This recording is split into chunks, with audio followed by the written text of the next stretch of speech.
मित्रों, आज का दिन बहुत महत्वपूर्ण है क्योंकि आज 23 जनवरी है। आज भारत के इतिहास के पहली एग्जाइल गवर्नमेंट के चीफ यानी भारत की प्रथम निर्वासित सरकार के प्रमुख नेताजी सुभाष चंद्र बोस की जयंती है, जिसे हम सब पराक्रम दिवस के रूप में मनाते हैं।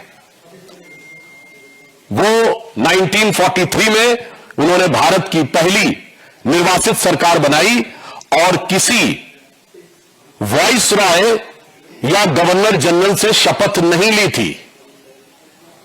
जैसे जवाहरलाल नेहरू जी ने 2 सितंबर 46 को वेवेल के द्वारा शपथ ली थी और 15 अगस्त 1947 को माउंटबेटन के द्वारा शपथ ली थी। अतः पूर्ण स्वतंत्र विचारों से स्वतंत्र भारत की पहली स्वतंत्र सरकार स्थापित करने के प्रथम प्रतीक सुभाष चंद्र बोस जी के स्मरण का यह पर्व है। और एक और बात भी है कि भारत की स्वतंत्रता में अनेक लोगों ने अनेक महत्वपूर्ण योगदान दिए हैं, परंतु नेताजी सुभाष चंद्र बोस का योगदान सर्वाधिक अग्रणी और सर्वाधिक अविस्मरणीय है। परंतु उसे विस्मृत करने के अनेक कुत्सित प्रयास भारत के इतिहास में हुए हैं। इसलिए मैं आज की इस प्रेस कॉन्फ्रेंस में आपके समक्ष कुछ वह सत्य लाना चाहूंगा जो आज नेताजी की जयंती के ऊपर उनको वास्तविक और सच्ची श्रद्धांजलि होंगे, और इस सत्य को भी उजागर करेंगे। देश की जनता और युवा पीढ़ी को समझना होगा कि भारत को आजादी कैसे मिली। मैं कोट करना चाहूंगा कि बाबा साहब अंबेडकर ने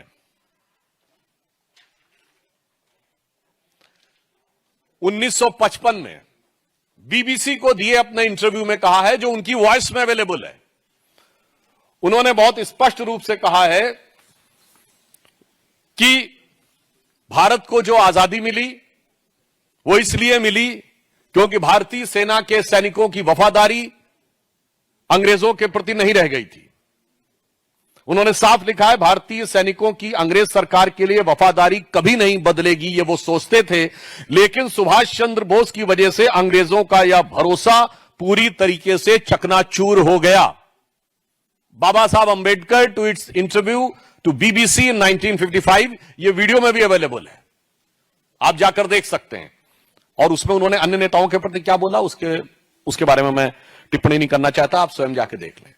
फिर 1956 में पीबी चक्रवर्ती, जस्टिस पीबी चक्रवर्ती, जिन्होंने तत्कालीन यानी भारत की आजादी के समय के ब्रिटिश प्राइम मिनिस्टर क्लेमेंट एटली कलकत्ता के दौरे पर थे और उनके साथ 2 दिन वो राजभवन में रहे। वो उस समय गवर्नर थे बंगाल के। उन्होंने आरसी मजूमदार को लिखे अपने लेटर्स में साफ लिखा है कि क्लेमेंट एटली से उन्होंने पूछा कि 1945-46 में तो कोई आंदोलन भी नहीं चल रहा था, फिर आपने क्यों छोड़कर चले गए?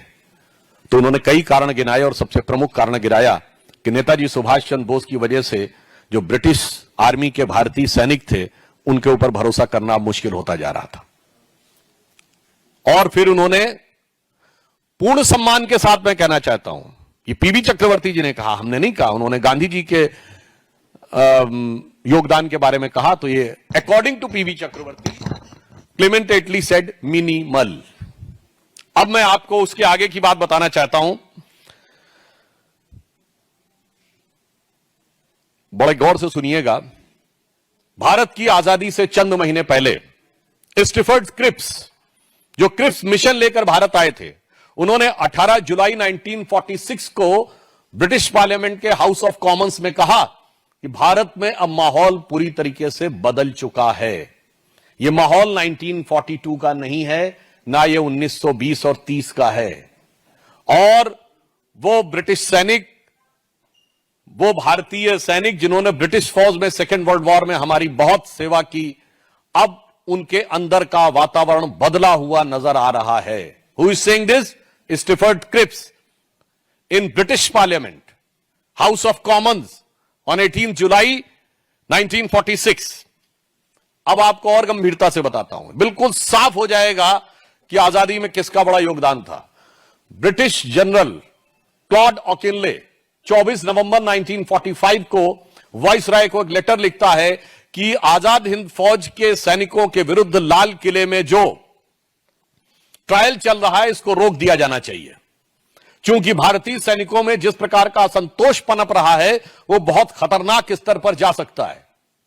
उसके बाद सेम Claude Auchinleck, the commander in chief of the British army in India, 12 फरवरी 1946 को वाइसराय को दूसरा लेटर लिखता है कि अब वह मैं कह रहा हूं कि हर हाल में ट्रायल रोक दीजिए, अन्यथा वह असंतोष एक ज्वालामुखी की तरह धधक रहा है और किसी भी समय कुछ भी हो सकता है। और ठीक 6 दिन के बाद 18 फरवरी 1946 नौसेना में विद्रोह होता है और केवल 3 दिन के अंदर 70,000 सैनिक उसमें शामिल हो जाते हैं, 10,000 सैनिक उसमें शामिल हो जाते हैं, 70 नौसेना के नौकाओं और जहाजों पर कब्जा कर लिया जाता है। मुंबई से शुरू होकर बॉम्बे, कलकत्ता एंड कराची, तीनों जगहों के ऊपर ब्रिटिश गवर्नमेंट के हाथ से सारी चीजें निकल जाती हैं और आखिर में जाकर उन्हें सरदार पटेल और नेहरू जी से रिक्वेस्ट करनी पड़ती है, तब जाके 28 फरवरी 1946 को वो सैनिक वापस आते हैं और मार्च 46 में कैबिनेट मिशन प्लान आ जाता है। तो हम यह भी पूछना चाहते हैं कि किस कारण से आजादी की वो स्थिति बनी कि ब्रिटिश पार्लियामेंट ने तो 30 जून 48 डिसाइड किया था भारत की आजादी, इसीलिए माउंटबेटन 30 जून 48 तक भारत में रहे। ये 15 अगस्त 47 को क्यों छोड़ के चले गए? इसका उत्तर क्लॉड अकिनले के करेस्पॉन्डेंसेस में, स्टीफर्ड क्रिप्स के जवाब में और क्लेमेंट एटली के जवाब में है कि नेताजी सुभाष चंद्र बोस की आईएनए की वजह से भारतीय सैनिकों पर भरोसा करना अब उनके लिए संभव नहीं था। और अब इसमें देखिए हमारे मित्र कांग्रेस के लोग कूद कर बोलेंगे कि नहीं साहब, भूला भाई देसाई, आसिफ अली, तेज बहादुर सप्रू, कैलाश नाथ काटजू और पंडित जवाहरलाल नेहरू ने तो जाकर कोर्ट में केस लड़ा था।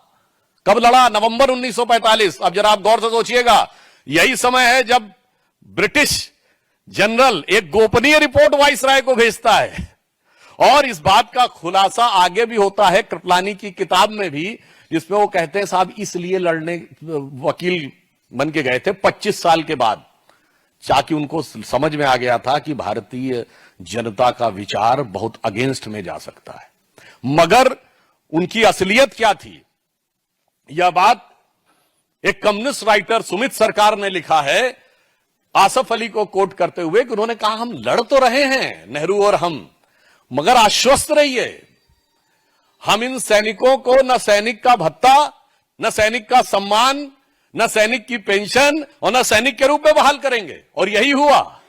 47 के बाद जो आजाद हिंद फौज के सैनिक थे उन्हें मुक्त कर दिया गया और युद्ध काल का कोई भत्ता, सम्मान कुछ नहीं दिया गया। यानी यह बात साफ समझ में आती है। और फिर मैं कोट करना चाहूंगा जिन लोगों को हो, महात्मा गांधी ने जेल से बाहर निकलने के बाद 29 जून 1944 को कहा पुणे में कि मैं बाहर आया हूं तो मेरे स्वास्थ्य कारणों से मुझे छोड़ा गया है।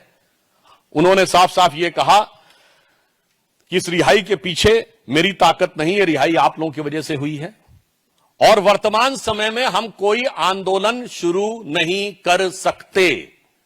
29 जून 1944 पुणे में गांधी जी बोल रहे हैं। मगर कितनी महान क्रांति हुई, अगस्त क्रांति 1942, जिसके के बारे में ये लोग बहुत कहते हैं कि साहब इसकी वजह से वो क्रांति ऐसी थी कि 43, 44, 45, 46 कुछ हो ही नहीं रहा था। 5 साल के बाद उसका प्रभाव अचानक दिख गया। अब मैं कोट करना चाहता हूं, इसको बहुत गंभीरता से सुनिएगा। Congress working committee resolution on 14 July 1942। उसका कारण क्या था? सेकेंड वर्ल्ड वॉर की स्थिति बदल चुकी थी। 1939 में सेकेंड वर्ल्ड वॉर शुरू होने के बाद नेताजी सुभाष चंद्र बोस ने कहा था यही मौका है, मैं ब्रिटिश सरकार पर दबाव बनाना चाहिए। क्यों नहीं बनाया? 3 साल वक्त क्यों इंतजार किया? चूंकि 1941 के दिसंबर में पर्ल हार्बर हो चुका था। 1942 में नेताजी सुभाष चंद्र बोस ने जर्मनी से लेकर जापान तक फौज को संगठित करना शुरू कर दिया था और तब तक तो वो टोक्यो में ही थे। इनको डर लगने लगा था कि पूर्वी सीमा से कहीं ऐसा ना हो कि नेताजी सुभाष चंद्र बोस की फौजें आए और भारत को मुक्त करा दें। इसलिए I quote the resolution of CWC passed on 14 July 1942, उसने कहा है Congress would change the present ill will against the Britain to a good will. देखिए आजादी का कितना गहरा संघर्ष है कि ब्रिटिश सरकार के विरुद्ध जो नकारात्मक भाव है उसे सहयोग और सकारात्मक में हम कन्वर्ट करेंगे and make India A willing partner into joint enterprise for securing freedom of the Nations and the people of the world. हम और ब्रिटेन मिलकर दुनिया को, ये लोगों के लिए और भारत के लिए बड़ा अच्छा सकारात्मक वातावरण बनाएंगे। कांग्रेस इज देयरफॉर एग्रीएबल, अब गौर करिएगा, to stationing of arm forces for allies in India. इसलिए आपके सैनिक आएंगे, आपकी फौजें यहां रहें, उसके लिए कांग्रेस पूरी स्वेच्छा से समर्थन करने को तैयार है। आगे की लाइन है, should they so desire in order to ward off to resist Japanese and other aggressions and to protect and help China. भाई साहब, ये एग्रेशन में अदर एग्रेशन कौन था जापानीज के साथ? तो ये मूल कारण था जिस कारण से आपने 1931 से लेकर 47 तक कोई आंदोलन नहीं किया और एक ही आंदोलन 1942 में किया। तो मुझे लगता है, यहां मैं एक और बात साफ कर दूं, हम कांग्रेस पार्टी के अगेंस्ट कुछ नहीं बोल रहे हैं, हम कांग्रेस के ही नेताओं को कोट कर रहे हैं। नेताजी सुभाष चंद्र बोस कांग्रेस के नेता थे। अब कांग्रेस को तय करना है कि वो अपने राष्ट्रवादी नेताओं के साथ है या ब्रिटिश सरकार के प्रति नतमस्तक होने वाले नेताओं के साथ खड़ी हुई है। अब इतना ही नहीं है, नेहरू जी के मन में कितना अगाध स्नेह था नेताजी सुभाष चंद्र बोस के लिए कि उन्होंने ये कहा, ये selected works of Jawaharlal Nehru volume 9 में है, संभवतः पेज नंबर 575 पे। सुभाष चंद्र बोस का फॉरवर्ड ब्लॉक एक नकारात्मक समूह से ज्यादा और कुछ नहीं है। इसका गठन और कांग्रेस के नेताओं के खिलाफ हुआ है, यह सिद्धांतहीन है और इसमें फांसीवादी और सांप्रदायिक तत्व शामिल हैं। यह नेहरू जी के उद्भट उद्गार हैं नेताजी सुभाष चंद्र बोस के लिए। अब सुभाष चंद्र बोस जी ने इसका क्या जवाब दिया? Collected works of Netaji volume 10 page number 10 से 13 तक।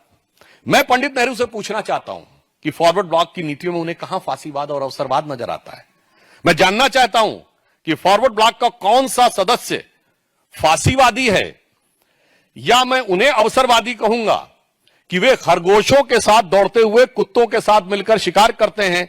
आखिर किन्हें फांसीवादी कहा जाए? अब देखिए, जो नेताजी कह रहे हैं, किन्हें फांसीवादी कहा जाए? उन लोगों को जो फांसीवादी के खिलाफ संघर्ष कर रहे हैं, या उन्हें फांसीवादी कहा जाए जो कांग्रेस के मौजूदा नेतृत्व की तानाशाही के साथ खड़े हैं? Netaji collected work volume 10 page 10 to 13। अब आइए साहब, जो लोग ये बोलते हैं ना, अब स्वयं नेहरू जी क्या कह रहे हैं और नेताजी क्या कह रहे हैं। नेहरू जी कह रहे हैं कि भारत की सीमा पे 24 अप्रैल को 1942 को वो कहते हैं कि अगर इस जंग की फौजें आती तो मैं लड़ने को तैयार हूं। यहां के लोगों को हथियार उठा लेना चाहिए, अहिंसा का आंदोलन, बगैर खटक ढाल के आजादी, मगर अगर नेताजी की फौज आती हुई दिखाई पड़ेगी तो हथियार उठा लेना है, और मुझे जरूरत पड़ी तो मुझे भी हथियार उठा लेना है। अब उसके बाद नेताजी ने लिखा है कलेक्टेड वर्क्स में वॉल्यूम 9 पेज नंबर 288 पर, और उन्होंने अपने भतीजे को लिखे हुए पत्र में भी लिखा है कि मुझे व्यक्तिगत रूप से पंडित नेहरू से ज्यादा नुकसान किसी ने नहीं पहुंचाया। ये नेताजी बोल रहे हैं, उन्होंने ही मुझे सबसे ज्यादा मुश्किलों में डाला। यदि वो मेरे साथ होते तो मेरे पास बहुत कुछ होता, यदि वो निष्पक्ष भी रहते तो मुझे बहुत ताकत मिल जाती। लेकिन त्रिपुरी अधिवेशन में उन्होंने अपने संरक्षकों के साथ, यहां संरक्षक का अर्थ महात्मा गांधी जी हैं, क्योंकि उन्होंने कहा था कि सुभाष बोस नहीं जीतने चाहिए, पट्टाभी रमैया की हार मेरी व्यक्तिगत हार होगी। पंडित नेहरू के खुले प्रचार ने मेरा कांग्रेस कार्य समिति के 12 सदस्यों से ज्यादा नुकसान किया। ये 17 अप्रैल 1939 को नेताजी का अमीय बोस के नाम लिखा गया पत्र है। अब मैं एक और उदाहरण कोट करना चाहूंगा, राम मनोहर लोहिया जी और श्री अखिलेश यादव जी बहुत विशेष रूप से ध्यान करके सुने। जिन लोगों ने लोहिया पार्क बनाया था और आज किन लोगों के साथ खड़े हैं। लोहिया जी ने लिखा है कि जो लोग कल्प्रिट ऑफ पार्टीशन थे, भारत विभाजन के गुनहगार थे, उस पुस्तक में उन्होंने लिखा 1942 में नेहरू की विक्षिप्त प्रतिक्रियाएं सामने आ रही थी। उन्होंने यह सार्वजनिक घोषणा करी कि जापान का मुकाबला करने के लिए लाखों गोरिल्ला तैयार किए जाएं। कौन कह रहा है? राम मनोहर लोहिया जी। नेहरू की यह प्रतिक्रिया कुछ हद तक सुभाष बोस के प्रति ईर्ष्या से प्रेरित थी। तो क्या कहा जा रहा है कि नेहरू जी की यह प्रतिक्रिया सुभाष बोस जी के प्रति ईर्ष्या से प्रेरित थी। यह कौन कह रहे हैं? राम मनोहर लोहिया जी। मुझे लगता है इसके बाद यह साफ समझना चाहिए। और फिर मामला इतना ही नहीं रुका। इसके बाद स्वतंत्रता के उपरांत आप कहेंगे ना कि हर चीज में नेहरू जी को काहे ले आते हैं। भाई साहब, वो ऐसी चीज है कि पटेल की बात उठेगी तो नेहरू सामने आएंगे, सोमनाथ उठेगा तो नेहरू सामने आएंगे, राम मंदिर उठेगा तो शायद नेहरू सामने आएंगे, सुभाष बोस जी की बात उठेगी तो वो सामने आएंगे। और आज भी उन्हीं के खानदान वाले सामने हैं। तो प्रश्न हमसे नहीं, प्रश्न उनसे होना चाहिए कि आपको जितना अगाध लगाव है उतनी ही अथाह चीजें इसके अंदर से निकलती हैं। तो मैं ये बताना चाहता हूं, उसके बाद भी जब जब सुभाष चंद्र बोस जी को सम्मान देने की बात हुई, नेहरू जी ने इसका विरोध किया। उन्होंने 13 अक्टूबर 1952 को पीएमओ की फाइल्स में स्पष्ट लिखा हुआ है कि उन्होंने एब्सोल्यूट सर्टेनिटी से कह रहे हैं कि नेताजी की डेथ हो गई थी, अब कोई आवश्यकता नहीं है। इंक्वायरी कमीशन की रिपोर्ट आने से पहले वो निष्कर्ष ड्रॉ कर लेते हैं कि इसमें कहीं कोई समस्या नहीं थी। जब ये एक डिमांड होती है कि उनकी आईएनए का रेफरेंस 1958 के कांग्रेस के गुवाहाटी सेशन में लाया जाए, तो विरोध करते हुए लिखते हैं इसको लाने की कोई आवश्यकता नहीं है। नेताजी की स्टैचू बनाने की बात होती है, वहीं जहां प्रधानमंत्री श्री नरेंद्र मोदी जी ने अब जाके वो स्टैचू बनाई है, तो वो लेटर लिखते हैं हरिदास जी को कि इसकी आवश्यकता नहीं है, अगर होगा तो कहीं मणिपुर में देखिएगा, नेताजी की स्टैचू की कोई आवश्यकता नहीं है। और इतना ही नहीं होता है, उसके बाद उससे भी अधिक गंभीर बात, नेताजी को सम्मान न देना। और नेताजी की संसद भवन के केंद्रीय हॉल में चित्र कब लगा? 1978 में, जब कांग्रेस का कंटिन्यूअस रूल समाप्त हुआ। उससे गंभीर बात, 1958 में नेताजी के भतीजे चंद्र बोस टोक्यो जाते हैं कुछ सामग्री इकट्ठा करने, ताकि वो नेताजी के संस्मरण में कुछ लिख सकें। तो भारत सरकार से लेटर जाता है 25 अगस्त 1958 को, letter to Indian embassy to Tokyo. Government of India was actively examining an information about Subhash Chandra Bose treasure through Japanese informant who claim links with INA. वो कहते हैं इन पे जरा नजर रखिए, जासूसी करिए, ये जापानियों से जाके क्या बात कर रहे हैं। इस प्रकार की बात करना, अर्थात उनके परिवार को सम्मान देना तो दूर, उनकी स्टैचू बनाना तो दूर, उनके परिवार के ऊपर जासूसी करते हुए नजर रखना, यह अपने आप में दर्शाता है कि नेताजी सुभाष चंद्र बोस, जो पुनः मैं कह रहा हूं भारत की प्रथम स्वतंत्र निर्वाचित सरकार के प्रधानमंत्री रहे, प्रमुख रहे, जिन्होंने सबसे प्रमुख भूमिका, या आखिरी वर्षों में मैं कह सकता हूं, वो तो बड़ा लंबा कालखंड है 1857 से आज तक, आखिरी वर्षों में जो सबसे बड़े आधार बने, उनको न सिर्फ उस चीज को दबाया बल्कि अपमानित करने का, लांछित करने का कार्य भी किया गया और उनके परिवार पर जासूसी भी की गई। तो और इसके अतिरिक्त मैं यह भी बताना चाहता हूं, आज कांग्रेस और कम्युनिस्ट एक साथ हैं। कम्युनिस्ट पार्टी ने अपने पीपुल्स वॉर समाचार पत्र में 19 जुलाई 1942 को तमाम प्रकार के नकारात्मक कार्टून बनाए नेताजी के। विद ड्यू रिस्पेक्ट, कहीं उनको गधा कहा, कहीं तोजो का कुत्ता कहा, इन्वर्टेड कॉमा क्लोज। आज मैं कम्युनिस्ट पार्टी से भी पूछना चाहता हूं, भारत की स्वतंत्रता के सेना के सेनानी और जिनका इतना महत्वपूर्ण योगदान रहा, उनके प्रति ऐसे अपमान और तिरस्कार के लिए आप लोगों ने आज तक माफी क्यों नहीं मांगी है? जबकि ऑन द कॉन्ट्रेरी 1944 में आजाद हिंद रेडियो के ऊपर नेताजी ने जो बोला है, उन्होंने कहा है कि कांग्रेस के लोग मजाक उड़ा रहे हैं कि हमारी सेना में आकर लोग जो शामिल हो रहे हैं, मगर मैं कहना चाहूंगा कि कुछ भारत में वीर सावरकर जैसे समझदार लोग भी हैं जो भारतीय युवाओं को प्रेरित कर रहे हैं सेना में आने के लिए, और यही सैनिक मेरी शक्ति बनेंगे। तो अब मुझे लगता है यह बात बहुत स्पष्ट हो जानी चाहिए कि भारत की आजादी में सबसे बड़ा योगदान किसका था, और मैं पश्चिम बंगाल की धरती के सबसे बड़े गौरव में से एक माने जाने वाले नेताजी सुभाष चंद्र बोस के प्रति जो सम्मान प्रधानमंत्री श्री नरेंद्र मोदी जी ने व्यक्त किया 2018 की गणतंत्र दिवस की परेड में, क्योंकि 1943 की आजाद हिंद की निर्वासित सरकार के 75 वर्ष पूर्ण हुए थे, तो जो हमारे सेनानी उस समय जीवित थे उन सबको पूर्ण गौरव और सम्मान के साथ गणतंत्र दिवस की परेड में शामिल किया और उनका सम्मान किया। किसी राजनीतिक दल ने प्रधानमंत्री जी से पूर्व इस ढंग का सम्मान नेताजी का नहीं किया। और वो इंडिया गेट जहां 1968 तक जॉर्ज फिफ्थ की मूर्ति रही, वहां पर नेताजी की मूर्ति को पुनर्स्थापित किया। तो मैं पश्चिम बंगाल की मुख्यमंत्री ममता बनर्जी जी से भी पूछना चाहता हूं कि आपकी पार्टी भी तो कांग्रेस की ही गोत्र की है, आप भी तो कांग्रेस में ही थे, इतने दिन तक क्यों नहीं याद आया कि नेताजी को वो सम्मान और वो स्थान मिलना चाहिए। और आज भी मैं तृणमूल कांग्रेस से पूछना चाहता हूं, आज भी आपके नाम में कांग्रेस है, वो कांग्रेस जिसका हमने इतना चिट्ठा बताया, जिसने नेताजी के साथ क्या क्या नहीं किया। और फिर मैं कह रहा हूं, नेताजी कांग्रेस के नेता थे, मगर कांग्रेस में जिस परिवार ने किया उस इंडी गठबंधन के साथ आप खड़े हैं। यदि नेताजी सुभाष चंद्र बोस जी के प्रति आपके मन में लेश मात्र भी सम्मान है तो तृणमूल कांग्रेस को अपने नाम में से कांग्रेस हटा देना चाहिए, अन्यथा बंगाल की प्रबुद्ध जनता उनको तृणमूल से उद्ध्वस्त कर देगी, यानी जड़ मूड़ से उखाड़ फेंकेगी।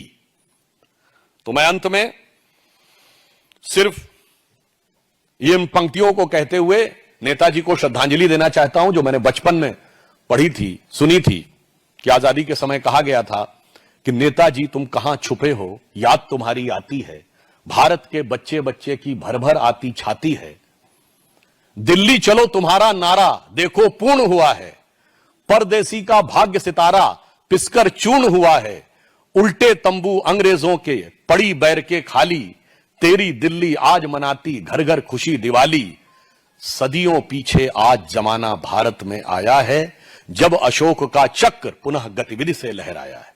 परंतु उसके सम्मान को इंतजार करना पड़ा 67 साल तक। आजादी के बाद हम लोगों ने प्रयास किया था, अटल जी की सरकार में कुछ चीजें हो नहीं पाई थी, मगर इंतजार करना पड़ा श्री नरेंद्र मोदी जी के आने का।